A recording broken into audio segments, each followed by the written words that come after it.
Hi there, I'm Dr. Strube. I'm a chiropractic physician in Pinellas Park, Florida. Wanted to spend a moment or two and discuss plantar fasciitis. This is not an uncommon ailment. Many people at some point throughout their life are going to suffer from this. The plantar fascia is a very tough fibrous membrane, and it attaches to the back of the heel, the calcaneus bone here, stretches across the bottom of the foot and attaches to the forefoot up front here. The plantar fascia is a very tough fibrous membrane, and it is helpful in maintaining the arch. It's also helpful in maintaining proper biomechanics of the foot itself. When the plantar fascia becomes irritated, and there are a number of ways that can happen, it can be age-related, it can be related to trauma. The traumas are generally micro-traumas, heel strike. People like runners oftentimes will have trouble with plantar fasciitis. Where the plantar fascia attaches to the heel, it can begin to tear away a little bit.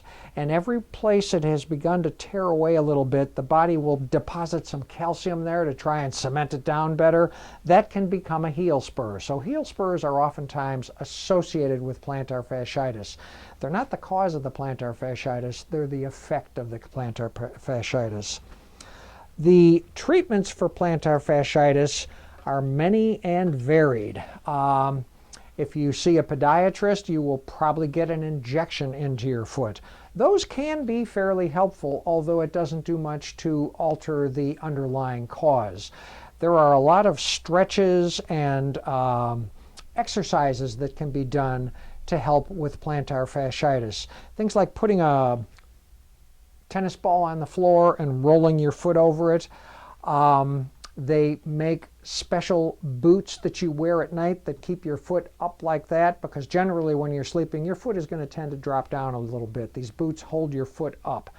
Stretching your calves can also be helpful with plantar fasciitis, and one of the ways you can do that is to stand on the edge of a curb and just let your heel dip down. When you do that, you're stretching your calf. Another thing is to take a strap and throw it over your toes, and then you can pull back on that, which would bring your foot back. That would be a way of stretching the calf muscles as well. Things like icing it can be helpful.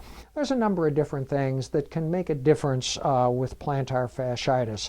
Also, if there is significant plantar fasciitis, there is almost assuredly some dysfunction with the hind foot. And the hind foot is bones like the calcaneus and talus and these. It's a pretty busy place back here in the back of the foot.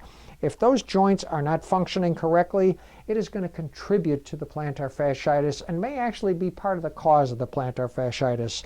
So gentle mobilization of those joints can also be very helpful. And I will sit down now and demonstrate this little gizmo. And I will do so with one foot. You could use both. This, well, I'll do it first.